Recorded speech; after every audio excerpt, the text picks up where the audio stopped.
Lunes 27 de julio del 2020, estamos a pocas horas de celebrar el Día de nuestra Independencia. Soy Paloma Barreto y comenzamos así una nueva edición de JNE Noticias. Vamos con nuestros principales titulares.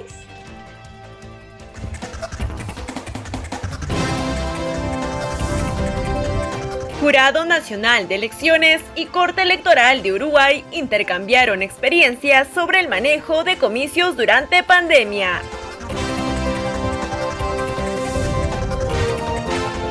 Peruanos en el exterior participarán en elecciones generales por voto electrónico a distancia.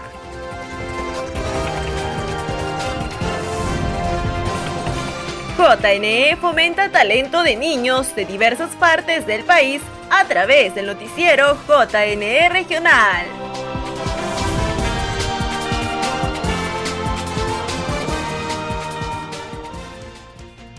Bien amigos, vamos rápidamente con el desarrollo de nuestra información. En reunión virtual, el JNE y la Corte Electoral de Uruguay intercambiaron experiencias sobre el manejo de comicios durante la pandemia. A continuación, los detalles. El Pleno del Jurado Nacional de Elecciones sostuvo una reunión virtual con miembros de la Corte Electoral de Uruguay para intercambiar experiencias sobre el manejo de procesos electorales en el contexto de la pandemia del COVID-19, a fin de favorecer la realización óptima de las elecciones generales 2021. Durante el encuentro, el presidente del JNE, Víctor Ticona Postigo, señaló que los comicios en el Perú convocados para el 11 de abril próximo constituyen un reto para el sistema electoral, por lo que se trabaja en el propósito de salvaguardar la salud de los actores electorales sin menoscabo de los derechos políticos. En ese sentido, explicó que se han adoptado medidas como la suspensión de la adecuación de los partidos políticos al nuevo reglamento, la virtualización de la inscripción de las organizaciones políticas, el establecimiento de la mesa de partes en línea, así como la realización de sesiones del Pleno y audiencias públicas con uso de una plataforma virtual.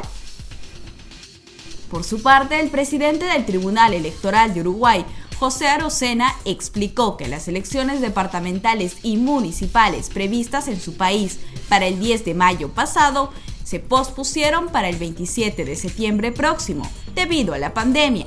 Añadió que informaron al sistema político que no era posible desarrollar el proceso con normalidad.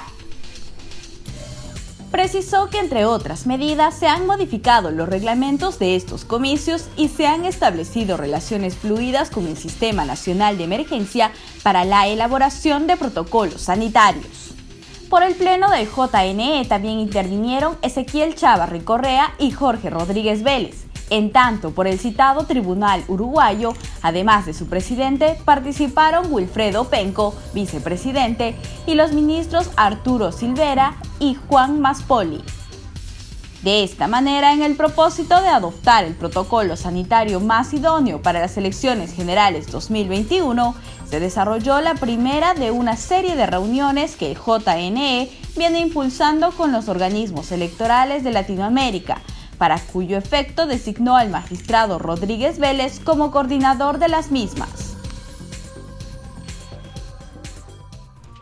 JNE Noticias llega a 13 regiones del país con información electoral y de actualidad.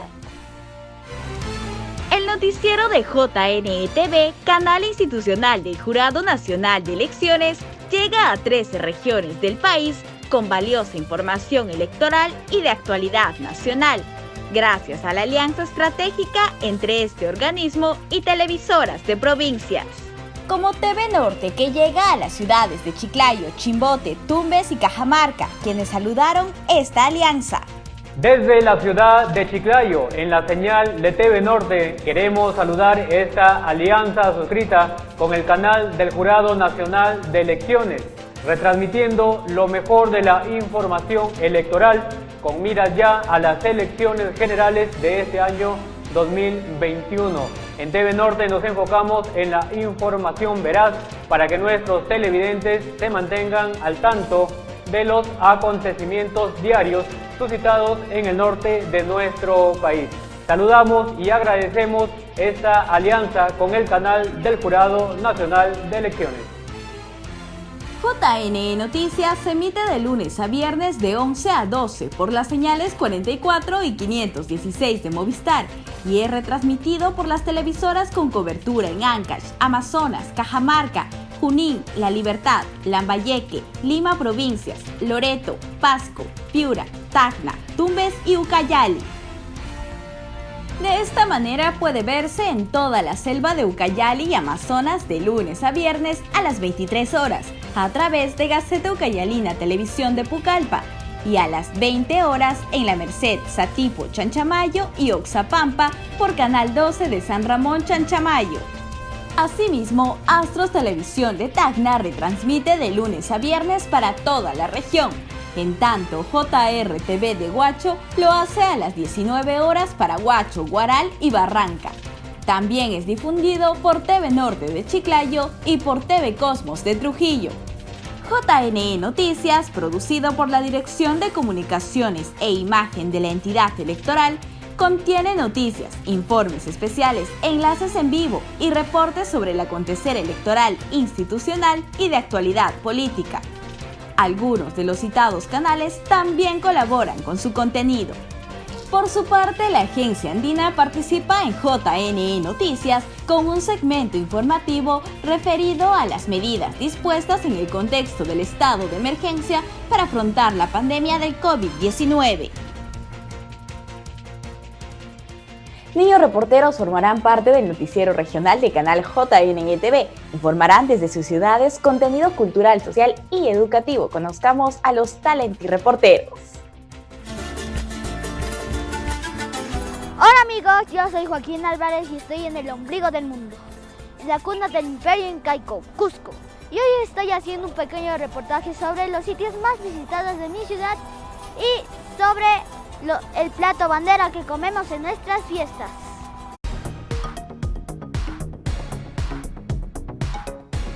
Muy pronto, niños de distintas regiones del Perú serán reporteros de su propia ciudad y formarán parte del noticiero regional del canal del Jurado Nacional de Elecciones, informándonos de las noticias más positivas del interior del país.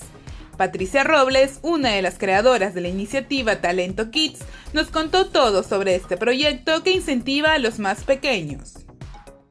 Este proyecto que inició el año pasado, junto con dos chicas más que son comunicadoras y administradoras como son Daniela Martínez y Carolina Velarde, surgió porque yo tengo ya más de 15 años trabajando en la formación artística de niños, niñas y adolescentes.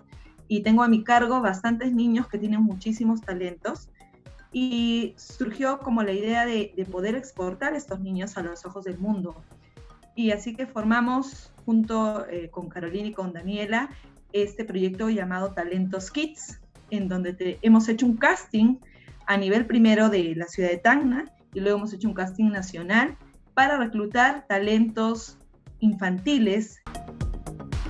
Niños talentosos entre los 5 y 14 años se convierten en reporteros dando a conocer al Perú buenas noticias de sus regiones. El contenido que difundirán será de interés social, educativo y cultural. Y ellos van a estar brindándonos notas positivas, todas noticias positivas en medio de esta coyuntura que estamos viviendo, que es terrible y vemos en las noticias pues notas muy penosas, pero nuestros niños nos van a brindar un poco de alegría con notas positivas, porque en medio de esto también existen personas y existen obras que merecen ser difundidas. Entonces nuestro pequeño noticiero va a contar con conductores, va a contar con reporteros que van a estar dándonos noticias e información súper positiva para toda la familia, para toda la población, y vamos a tener este espacio dentro del informativo que se transmite normalmente por el Jurado Nacional de Elecciones, en donde van a ver a los niños en todo su esplendor, haciendo de periodistas, haciendo de reporteros. Los denominados Talenti reporteros pasaron un casting a nivel nacional y fueron seleccionados por contar con las habilidades para la cámara, hablar ante el público, contar con carisma, actitud y creatividad para mostrar su ciudad natal.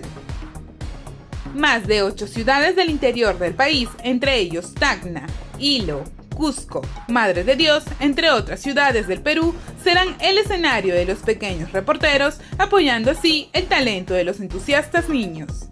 El noticiero regional es transmitido por el canal JNE-TV, así también en los canales aliados que retransmiten el programa. Gracias por la atención. Conmigo será hasta otra oportunidad. Adiós.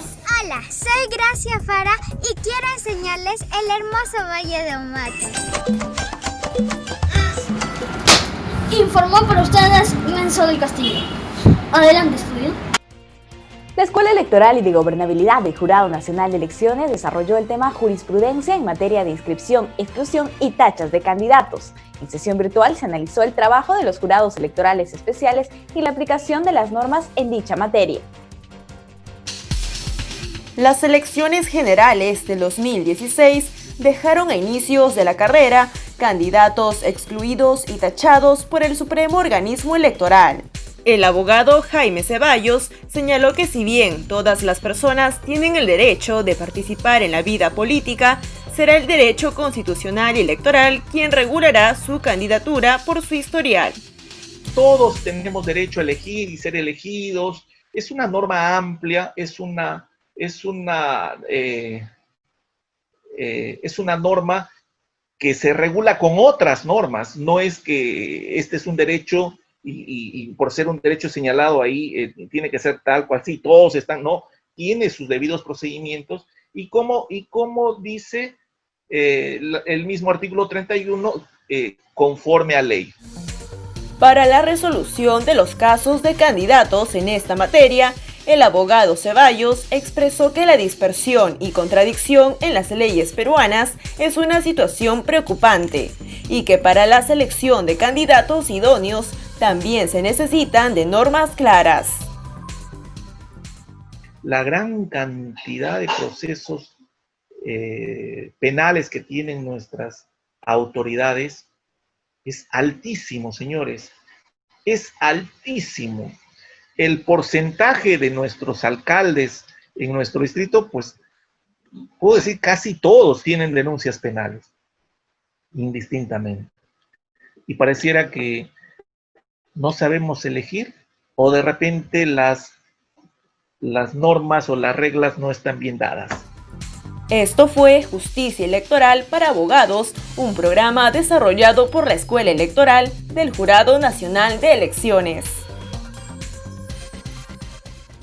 En tiempos de pandemia, la tecnología se ha vuelto una herramienta para el ejercicio de la democracia en el Perú. Así lo indicó la secretaria de Gobierno Digital de la Presidencia del Consejo de Ministros. El hecho de hacer política en el Perú en una época de pandemia y estado de emergencia se presenta como un desafío y llegar a la ciudadanía mediante plataformas digitales es un nuevo escenario del que aprender, así lo indicó la secretaria de Gobierno Digital de la PCM, Marushka Chocobar. Detrás, cuando uno genera plataformas, cuando uno pone a disposición de los ciudadanos en general aplicaciones, páginas web o alguna forma de llegar a través principalmente de los celulares, está generando datos, está generando de alguna manera transparencia también en los actos públicos, bueno, privados también. Estamos preocupándonos por la sostenibilidad de aquellos negocios que hoy se han visto impactados en medio de esta emergencia. Estamos también preocupándonos por la generación de conocimiento. Miren cuántos están conectados hoy, en este momento, vía una plataforma digital y cuántos pueden vernos a través de las redes sociales. Y estamos intentando generar una equidad, porque no es igual en todo el Perú el acceso a la tecnología, y eso es algo que quisiera que ustedes, cuando se conviertan o cuando sigan esta carrera política que han decidido tener, lo tengan presente. También sostuvo que la transformación digital promoverá la participación de los ciudadanos, en tanto que la pandemia del COVID-19 ha hecho que la revolución digital se acelere a nivel mundial. Y uno de los procesos cuya digitalización es impostergable son las campañas políticas y los sistemas de votación. Nunca antes la democracia había sido tan digital, pero la digitalización también tiene sus límites. Entonces, nunca antes la democracia había sido tan digital. Un mensaje de cómo es que lo digital se puede poner al servicio de la política y de la democracia en el mundo. Cómo las tecnologías, cómo las herramientas digitales pueden lograr que la democracia pueda impulsarse de una manera mucho más acelerada. La forma de contactar hoy, imagínense las campañas políticas que vienen ahorita. ¿Cómo es que se van a realizar esas campañas políticas si no van a poder haber mítines y van a tener que hacer estas reuniones digitales, ¿no? Y tú vas a saber cuánta gente va, porque toda la gente se conecta y coloca, y uno va midiendo cómo es que esto va avanzando.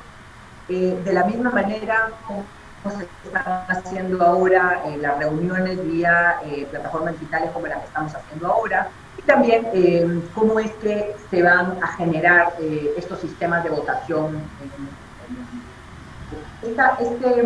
Yo creo que todo esto nos lleva a la reflexión de poder mirar las tecnologías digitales como una herramienta que hoy nos va a permitir hacer mucho más uso de esa posibilidad de participar.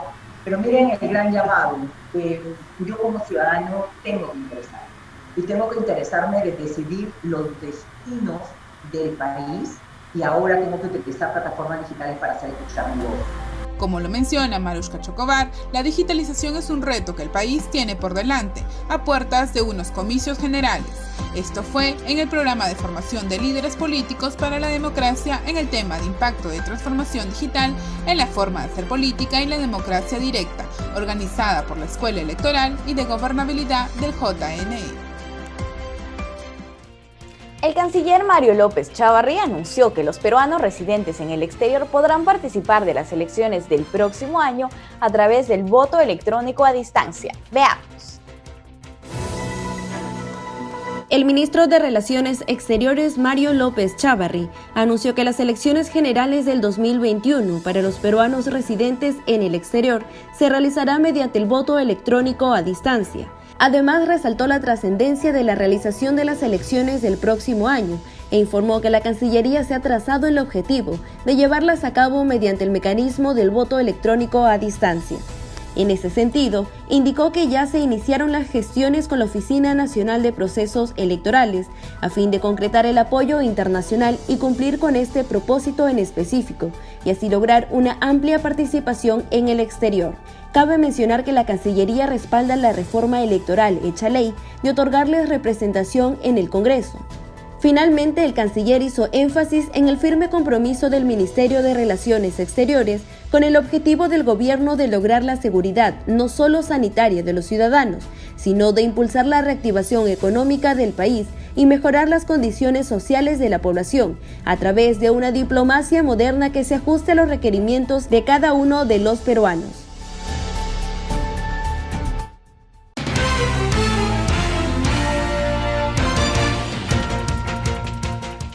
Amigos, es momento de una entrevista. Vamos a conversar en este momento con Martín Tanaka, el ex integrante de la Comisión de Alto Nivel para la Reforma Política. ¿Cómo está, señor Martín? Es un gusto saludarlo. Buenos días.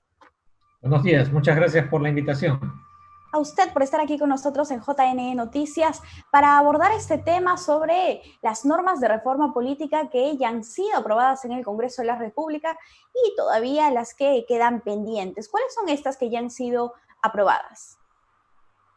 Bueno, en las últimas semanas lo que se aprobó es aplicar el principio de paridad y alternancia, por ejemplo, para las elecciones del próximo año, que es un paso importante, pero es solamente un paso, ¿no? Dentro de una discusión más grande no solo sobre cómo mejorar la participación de las mujeres.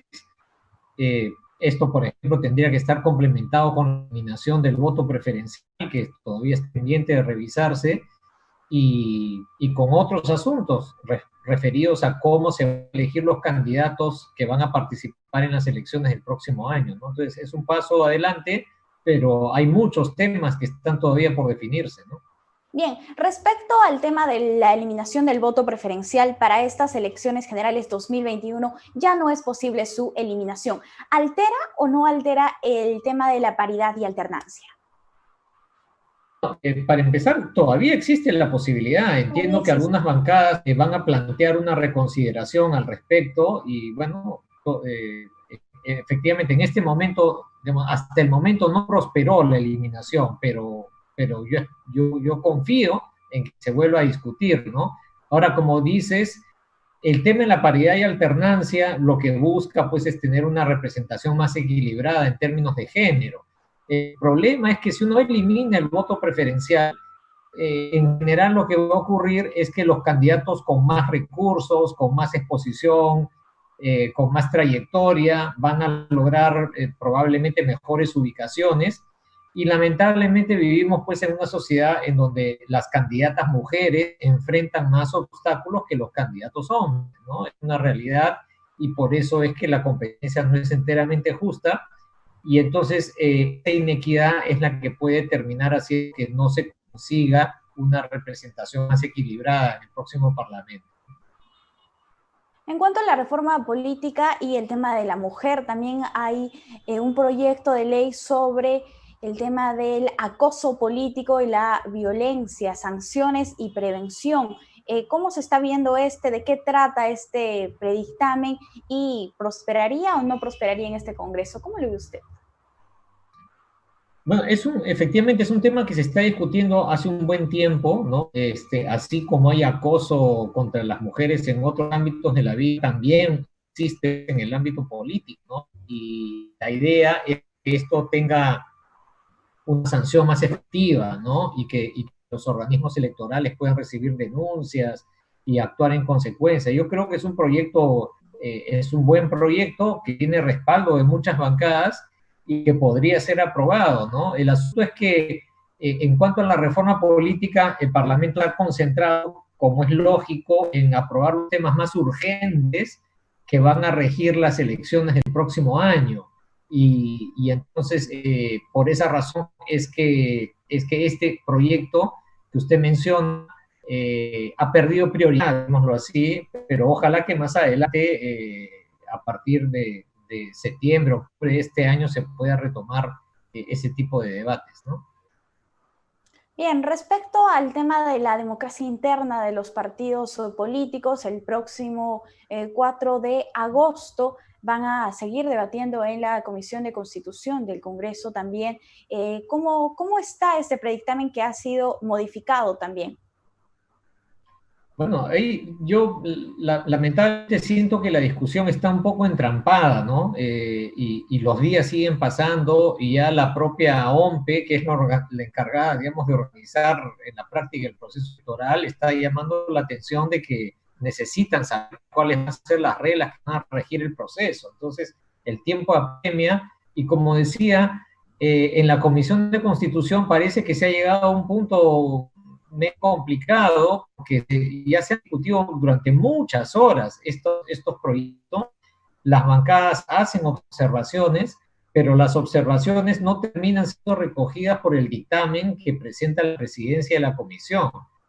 Entonces, ojalá que a partir de agosto, cuando se tome esta discusión, por fin haya un dictamen que recoja el consenso y lo discutido en comisión, y que por lo tanto tenga posibilidades de ser aprobado en el Pleno, y que efectivamente recoja un principio democrático dentro de los partidos políticos para seleccionar sus candidaturas, ¿no? Que hasta el momento el predictamen no lo recoge suficientemente en todo caso. Y a la brevedad posible, porque como usted indicaba, es necesario que el sistema electoral tenga las normas claras para poder organizar este proceso que se viene. Bien, ¿hay alguna otra norma que esté en debate en este momento sobre el tema electoral, con miras a las elecciones del 11 de abril? Bueno, aparte del de democracia interna, que es muy importante porque queremos todos los ciudadanos saber quiénes van a poder ser candidatos o no, eso es lo que termina, de eso es de lo que estamos hablando, y cómo son elegidos, si es que son elegidos mediante procedimientos democráticos.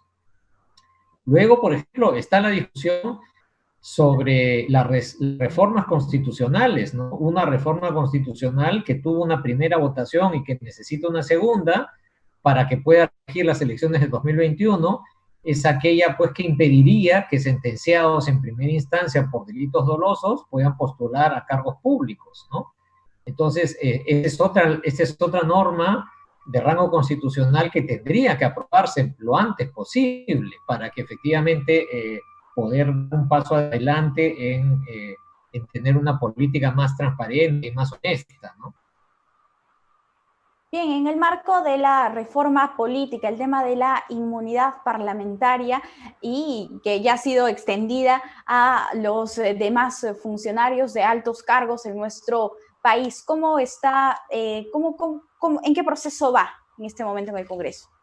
Claro, como sabemos, allí se generó pues un impasse porque en el Parlamento se estaba discutiendo la inmunidad parlamentaria y cómo corregir, mejorar su funcionamiento, pero al final se terminó aprobando una reforma constitucional que implicaba el derecho ante juicio político, afectaba también las causales por las cuales podía ser acusado el presidente de la República. Entonces mezclaron muchas cosas y creo que el debate público ha dejado en claro que fue un error. Entonces, yo creo que lo más sano en este momento es olvidarse de esa reforma tal como fue aprobada, no insistir en ella y empezar nuevamente la discusión, pero centrarla en donde estábamos discutiendo originalmente, en el tema de la inmunidad parlamentaria y cómo mejorar su funcionamiento, ¿no es cierto? Y yo creo que eso es posible porque recordemos que hubo una primera votación que alcanzó 85 votos, ¿no es cierto? Es decir, una votación muy, muy alta, y los parlamentarios estuvieron de acuerdo en que por delitos cometidos antes de haber sido electos y procesos abiertos antes de haber sido electos, eso no debería ser cubierto por la inmunidad. Y por delitos comunes cometidos en el ejercicio de la función, quien debe levantar la inmunidad es la Corte Suprema, o quien debe ocuparse de esos casos es, la Corte Suprema. Entonces yo creo que es una fórmula en la que debería insistirse y para también ser aprobada, ¿no? Y darle un final feliz, digamos, a esa historia. En ese caso, ¿cómo ha sido aprobada en esta votación del Pleno? ¿Usted cree que entorpecería la labor del presidente de la República, los ministros, incluso el Contralor o Defensor del Pueblo? Claro, lo terminó aprobando en primera votación, ¿no es cierto?, que cometió varias cosas, digamos, el proyecto incluyó cosas que yo creo que hay consenso en que hubo un error, ¿no es cierto?, quitarle el derecho ante juicio a, por ejemplo, a los ministros de Estado. Creo que es un error y no tiene que ver con la discusión de la inmunidad parlamentaria, porque aquí estamos hablando de acusaciones que pueden recibir los ministros por el ejercicio de sus funciones como ministros, ¿no? Prerrogativa que, dicho sea de paso, los parlamentarios mantienen, y está bien que las mantengan, digamos, ¿no? Que ellos no pueden ser acusados por sus opiniones y sus votos. Lo que está mal es que le quiten esa misma protección al defensor del pueblo o a los miembros del Tribunal Constitucional. Efectivamente. Bien, señor Martín Tanaka, muchísimas gracias por estar aquí en JNE Noticias. Muchas gracias también. Hasta luego. Bien, amigos, hemos abordado este tema sobre las normas de la reforma política aprobadas y pendientes en el Congreso de la República. Vamos a hacer una pausa, volvemos con más.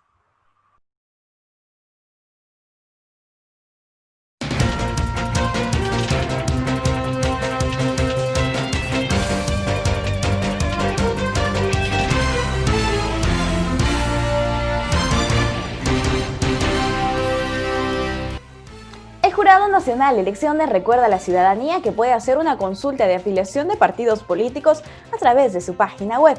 Además, podrá obtener toda la información sobre una desafiliación o afiliación a través de la misma. En aras de fortalecer la democracia y velar por la transparencia, el Jurado Nacional de Elecciones ofrece a través de su página web la opción de consulta de afiliación a partidos políticos y así conocer el historial de cualquier ciudadano como integrante de un partido. Además, se podrá observar todos los registros de afiliación del ciudadano desde el año 2004 a la actualidad. Solo deberá ingresar al portal web www.jne.gov.p y seleccionar la casilla del Sistema de Registro de Organizaciones Políticas ubicada en la parte inferior izquierda. Inmediatamente se abrirá una ventana con 4 nuevas opciones. Deberá hacer clic en la primera opción, Consulta Ciudadana, y presionar en Ingresar. Seguidamente le saldrán múltiples opciones y deberá elegir Consulta de Afiliación. Acto seguido se abrirá una nueva ventana donde podrá hacer su consulta detallada de afiliación. Solo deberá ingresar al número de DNI de la persona a consultar, escribir el código que aparecerá en pantallas y dar clic en consultar. En ese mismo contexto, el portal web también brinda información sobre afiliación, desafiliación o afiliación indebida, entre otros. Para ello, deberá ingresar al portal web y seleccionar la pestaña de partidos políticos y autoridades ubicadas en la parte superior. Seleccionar la primera opción de registro de organizaciones políticas y dar clic en preguntas frecuentes, que es la penúltima opción. OMPE pide al Congreso aprobar normas para las elecciones internas generales de 2021, a fin de darle la garantía de un proceso transparente. La OMPE instó al Congreso a definir todas las normas electorales para organizar y ejecutar comicios libres, eficientes y transparentes. El organismo manifestó su preocupación ante la demora, habiéndose convocado a elecciones generales para el próximo 11 de abril. Entre las normas pendientes de aprobación está la ampliación del horario de votación, que las personas en grupos de riesgo para coronavirus estén exentas del pago de la multa por omisión al sufragio o de inasistencia a la integración de las mesas. En lo que respecta a las elecciones internas, OMPE ha propuesto organizarlas con la modalidad de votación un afiliado un voto y con la aplicación del voto electrónico no presencial, con la participación del Jurado Nacional de Elecciones para fiscalizar el proceso y el RENIEC para elaborar el padrón electoral. Además, recalca que este procedimiento cumple con las condiciones sanitarias de bioseguridad de los afiliados, personal de la OMPE y de las propias organizaciones políticas. La OMPE solicita al Parlamento la pronta aprobación de estas y otras medidas que permitan darle nuevamente al país elecciones confiables para la consolidación de nuestra democracia. ¿Cuándo las votaciones logran cumplir su objetivo? El docente de la Escuela Electoral y de Gobernabilidad del Jurado Nacional de Elecciones, Kelder Blanco, indicó que el derecho electoral es la base para lograrlas. Kelder Blanco Cuentas, docente de la Escuela Electoral de Gobernabilidad del Jurado Nacional de Elecciones, resaltó durante una charla virtual en temas electorales la importancia del derecho electoral para los procesos comiciales. Además, destacó la labor del Jurado Nacional de Elecciones como ente impartidor de justicia electoral. Blanco Cuentas, quien tiene una especialidad en Derecho Constitucional y Derechos Humanos, explicó también la naturaleza de la elección de autoridades y cómo se vincula con el derecho electoral peruano. Finalmente, mencionó cómo los principios de derecho electoral, tales como principio de imparcialidad, independencia, conservación al voto, entre otros, ayudan en la función jurisdiccional para resolver algún tipo de conflicto que se pudiera generar. El Registro Nacional de Identificación y Estado Civil recuerda que para acudir a sus oficinas registrales previamente se debe solicitar una cita. El RENIEC está entregando documentos nacionales de identidad a las personas que han pedido una cita con anterioridad a través de la página web del organismo registral.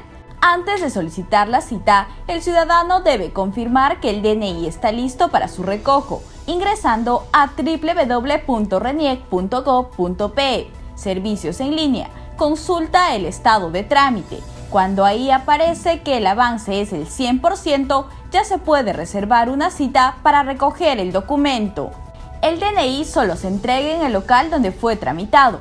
Y si se trata de un duplicado solicitado a través de la página web del RENIEC, únicamente se puede recoger en el local elegido. Si este aún se encuentra cerrado, el usuario deberá esperar que reabra para recoger su DNI. No será posible el recojo en un lugar distinto. La atención previa cita es una de las medidas adoptadas por el RENIEC con el propósito de evitar aglomeraciones en los locales que han reabierto sus puertas para atender al público. Estas son las oficinas registrales de Miraflores, Independencia, Jesús María, Cercado de Lima, San Borja, Callao, San Juan de Miraflores, Santa Anita y Centro de Lima.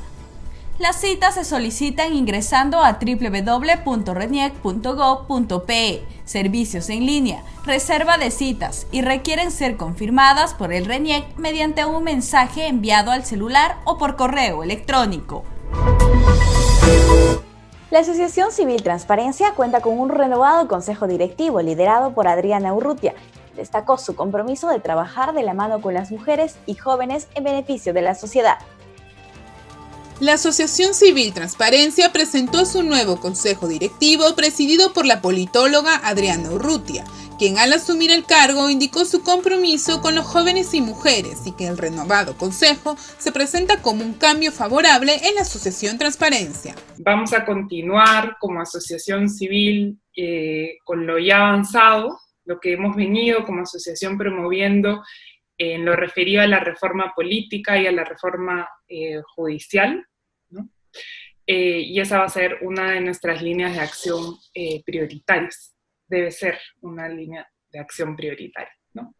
Pero también en un país donde 1 de cada 2 es joven, ¿no? Debemos y tenemos la responsabilidad y el deber de comprometer a los jóvenes con la política.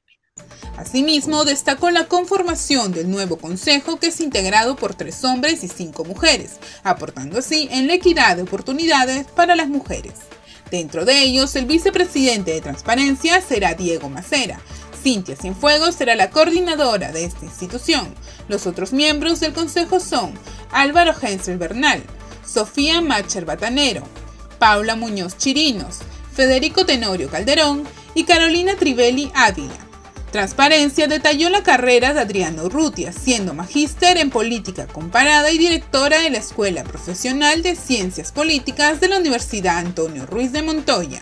Cabe destacar que Urrutia estaría reemplazando al saliente embajador Alan Wagner, quien expresó su satisfacción por la nueva composición del Consejo Directivo para el periodo 2020-2023.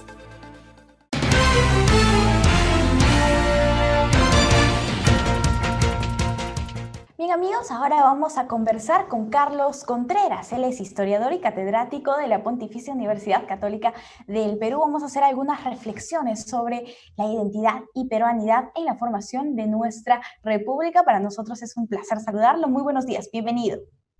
Buenos días, Paloma. Gracias por la invitación. A usted las gracias por estar aquí con nosotros. Nos gustaría que nos comente primero y nos gustaría analizar cuál es el panorama que tenemos ahora que estamos a un día de celebrar la independencia de nuestro país, sin embargo, en un contexto realmente diferente en medio de una pandemia. ¿Cómo están los ánimos? ¿Cómo ha cambiado la situación? Bueno, yo diría que literalmente nos cayó hace unos meses un baldazo de agua fría con la pandemia del coronavirus, porque los peruanos nos veníamos preparando con mucho entusiasmo para la conmemoración del bicentenario de la independencia. Yo como historiador y con mis colegas, pues pensábamos que era una oportunidad de oro para una conmemoración a todo nivel, ¿no? No solamente tiene que ser una celebración, sino también una reflexión sobre lo que los peruanos hemos conseguido en 2 siglos. Pero las circunstancias han hecho que todo lo que se había planeado como festividad pública, incluso el desfile de fiestas patrias, también los congresos académicos, se han debido suspender y estamos obligados entonces a una celebración como más discreta, pero que también podríamos aprovechar que sea más reflexiva, ¿no? De manera que desde nuestros hogares, junto a nuestra bandera, podemos pensar en qué cosa hemos conseguido los peruanos en estos 2 siglos de trayectoria republicana y de alguna forma, así como los matrimonios cuando celebran 20 años o 30 años, renuevan sus votos, entonces también nosotros renovar nuestros votos con la patria y sobre todo vendría a ser con el modelo republicano. Porque hay que comprender que el Perú celebró su independencia y simultáneamente abrazó un modelo político diferente al que había tenido hasta ese momento, abandonó la monarquía y adoptó la república. Y somos uno de los países latinoamericanos que nunca ha flaqueado en sus convicciones republicanas, ¿no? O sea, siempre nos hemos mantenido dentro del modelo republicano, que habrá tenido sus fallas seguramente, ¿no? Y hemos tenido muchas dictaduras, interrupciones del orden constitucional, pero son 2 siglos de república que vamos a cumplir también. Efectivamente, y es interesante tratar de cambiar esa perspectiva, ¿no? De repente esa sensación negativa que tenemos porque estamos en medio de una emergencia sanitaria, por las muertes que ha habido a nivel nacional y en todo el mundo, y verlo de otra manera, como una oportunidad, como usted dice, para reflexionar sobre nuestra identidad y nuestra peruanidad. Y es precisamente lo que queremos hacer en este pequeño espacio que tenemos, y que usted nos comente qué es lo que significa ser peruano. Es una pregunta compleja, Paloma. Yo te diría que ha ido cambiando con el curso del tiempo, pero hay muchas características que los peruanos extraemos de nuestra historia, ¿no? Para empezar, somos herederos de una civilización muy antigua que supo dominar un escenario geográfico muy duro. Entonces podríamos decir que los peruanos tenemos una larga tradición histórica, que somos luchadores para poder hacer brotar de un medio ambiente duro recursos económicos que nos permitan la alimentación, la subsistencia, la prosperidad, si es posible. Otra característica es que también somos muy, yo diría, porque no todo es positivo, desconfiados unos de otros. Porque los peruanos venimos de orígenes muy distintos. Hay quienes provienen pues, de la Amazonía, de las comunidades indígenas, de inmigrantes europeos, de inmigrantes africanos, de inmigrantes chinos, japoneses. Entonces los peruanos somos una amalgama de muchas culturas. De hecho, el Perú, como nombre, se adopta en la época colonial, y como república independiente se ha firmado, claro, a partir del siglo XIX y XX. Y ya en nuestra trayectoria de vida independiente hemos ido desarrollando atributos de los que ahora nos vanagloriamos, creo que con justa razón, ¿no? Nuestra comida, la diversidad de nuestra geografía, por ejemplo, el trabajo tesonero, constante. Esos son atributos positivos, pero como te decía, también hay cosas en las cuales, pues, no lo decimos con tanto orgullo, ¿no? Yo mencioné la desconfianza, por ejemplo, que tenemos respecto del Estado, unos de otros. Y también podríamos mencionar a veces la falta de solidaridad, cierto individualismo, que es algo que, por ejemplo, en este momento tenemos que combatir para poder vencer el coronavirus y salir adelante en medio de esta pandemia. Y es importante decirlo, puesto que son temas que nosotros tenemos que mejorar y superar como peruanos, todos unidos, y más en una situación tan difícil como la que estamos viviendo. Usted tiene muchísima razón al respecto. Y también nos gustaría que nos comente un poco sobre la fecha que estamos próximos a celebrar, mañana 28 de julio, en conmemoración de la Declaratoria de la Independencia del Perú, aquí en la capital de la República. ¿Por qué se escoge esta fecha? ¿Por qué celebramos mañana los peruanos el Día de nuestra Patria? Bueno, el día 28 de julio ha sido canonizado, ¿no?, como la fecha central de la independencia, porque fue el día en que el general San Martín hizo una proclamación pública en la Plaza de Armas de la capital del virreinato peruano, que era Lima. Pero hay bastante polémica sobre si esta debería ser o no la fecha central, porque los cusqueños o los trujillanos o los iqueños reclaman su protagonismo, como es lógico. Por ejemplo, en Trujillo la independencia se celebró, se juramentó públicamente antes que en Lima, y lo hizo José de Torre Tagle, el marqués de Torre Tagle, que era el intendente de Trujillo. Él se pasó a la causa patriota, se puso a favor de General San Martín, e hizo la proclamación de la independencia en los últimos días de diciembre de 1820. Y hay quienes señalan, aunque no hay documentos firmes, que cuando San Martín desembarca en Paracas, una parte del ejército marcha hacia Ica al comando del general Álvarez de Arenales, y luego de derrotar a las fuerzas realistas en Ica, hacen una proclamación, o habrían hecho una proclamación de la independencia. El problema es que no está el acta.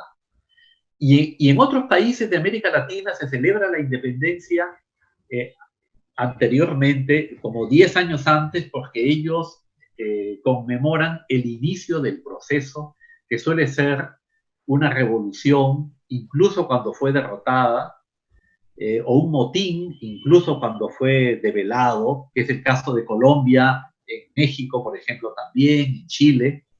Y en el caso peruano, hubo algunas rebeliones precursoras, como le llamamos, ¿no?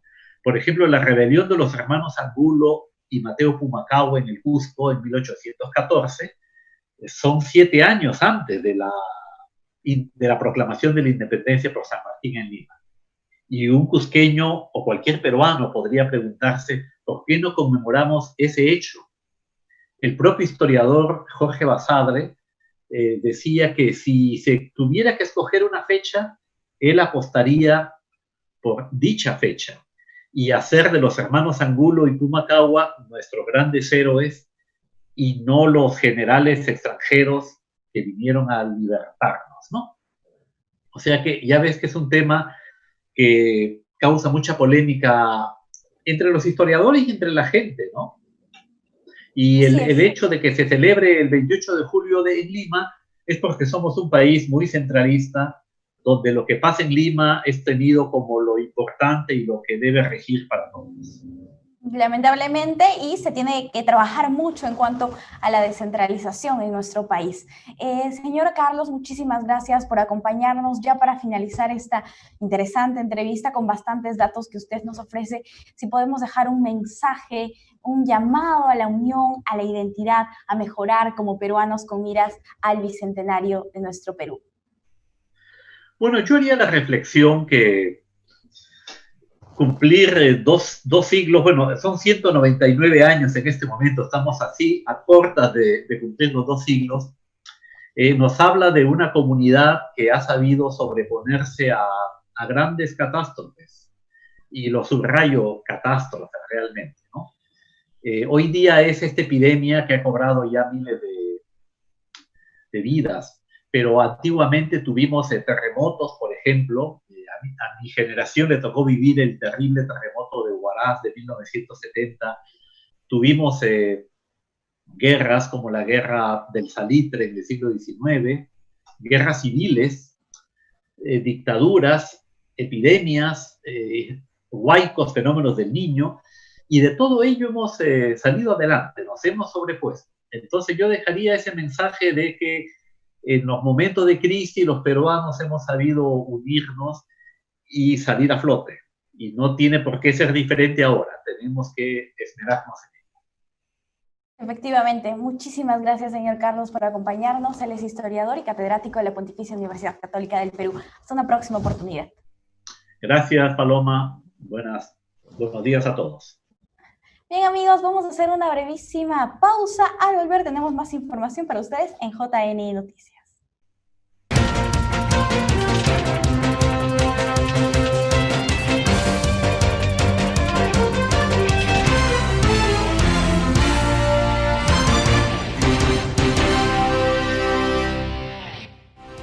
Estamos conectados con la agencia de noticias andina con el reporte de las noticias oficiales del COVID-19. Ana Bendezú nos informa. Bienvenidos, desde la agencia Noticias Andina esta es la información oficial sobre el coronavirus y el estado de emergencia en nuestro país.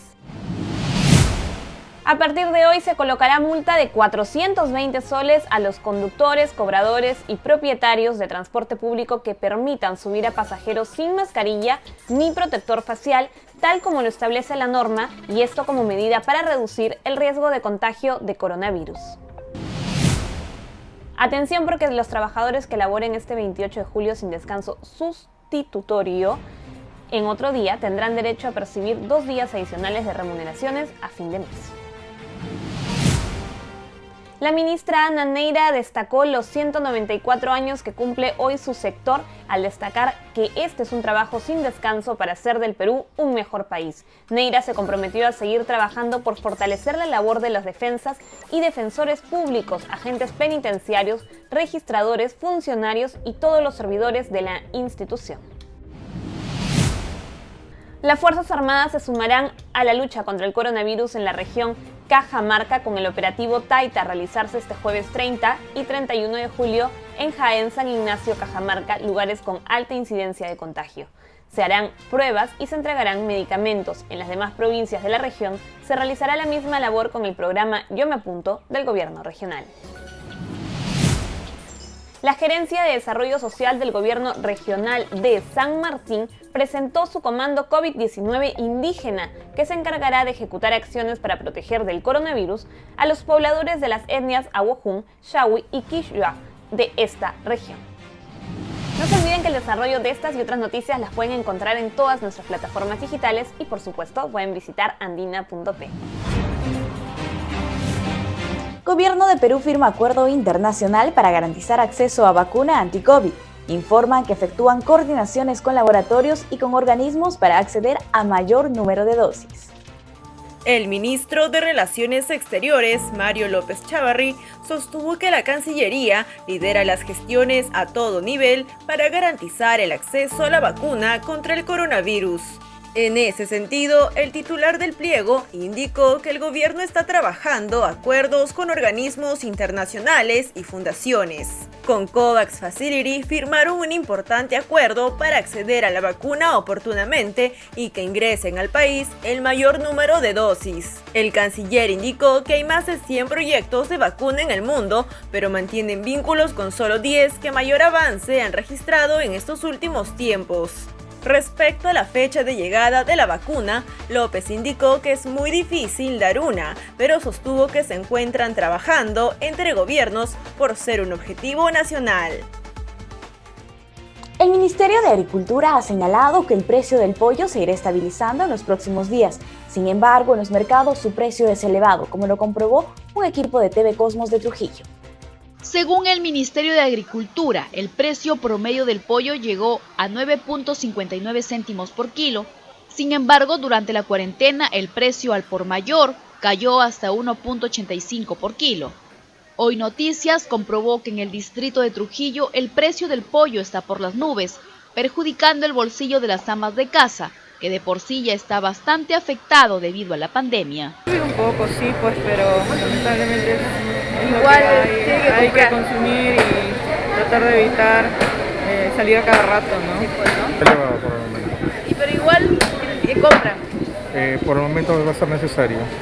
Los comerciantes, por su parte, señalaron que debido al aumento del precio, las ventas se han reducido. Parece como si se hubieran puesto las clínicas y las granjas para encarecer el puesto, sin tener en cuenta el grado económico que está viviendo la población. ¿Cuánto está el precio del kilo de pollo? El pollo está a 11 a 12 soles está. Y por ejemplo, si uno quiere llevar así entero, ¿cuánto sale el kilo? 11 soles, mínimo. Igual. No se puede vender menos. ¿A qué creen? Comprando, señorita, como le digo, gracias, digamos, a nuestro público que viene día a día acá a nuestro mercado a visitar. En el mercado central el precio de pollo se vende a 11 soles el kilo y si desea entero, el precio es el mismo. Vamos a cambiar el tono de la información, esta vez para contarles que la pandemia ha sido un motivo para que muchos peruanos se reinventen. Veamos a continuación un informe de TV Cosmos sobre gente que supera esta crisis con mucho esfuerzo. La pandemia del COVID-19 ha traído consigo consecuencias económicas que vienen afectando a millones de personas en el mundo. En el Perú, gran parte de la población lo sufre hasta la fecha. En los peores casos, muchos compatriotas terminaron perdiendo sus empleos. Pero el peruano, un ser luchador y caracterizado por no dejarse vencer fácilmente, siempre busca la forma de sacar adelante a sus familias. Es por eso que muchos se reinventaron rápidamente y crearon nuevos negocios, algunos de ellos descubriendo talentos desconocidos como la gastronomía o las ventas.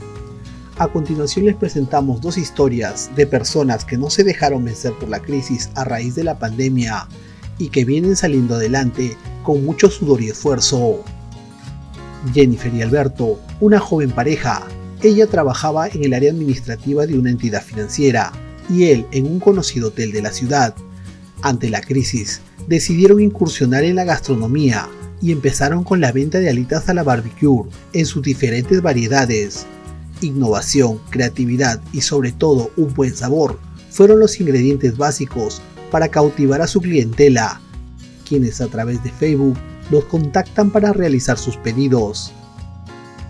De hecho, emprender un negocio no es nada fácil, nos demanda de mucho esfuerzo y sacrificio, pero créanme que todo vale la pena. No, infórmense, lean mucho, este camino es un constante aprendizaje y siempre tenemos que estar a la vanguardia de las cosas y a la altura de la situación.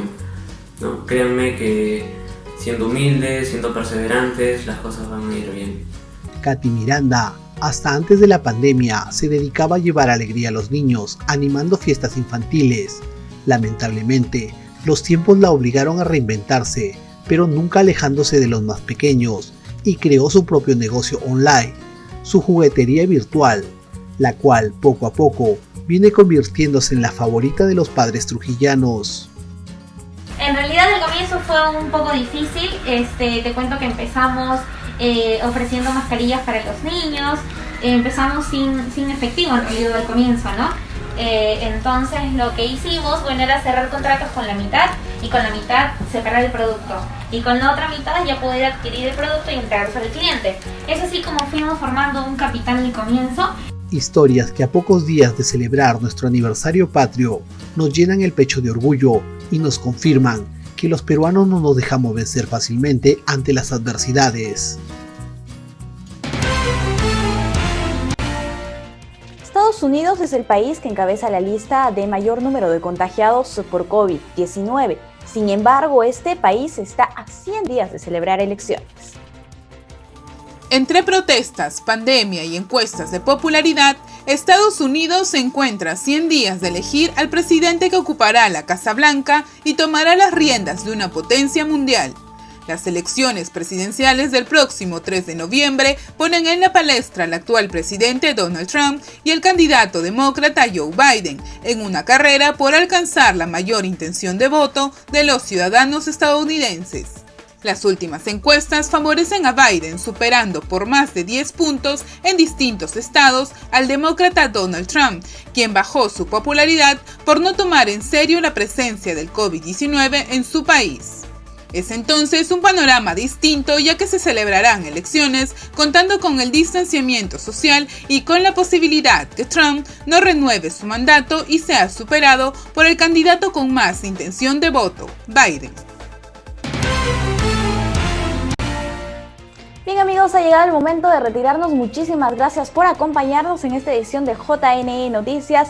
Reciban un saludo de JNE Televisión por nuestras fiestas patrias. Los dejamos con bellas imágenes de Chivay.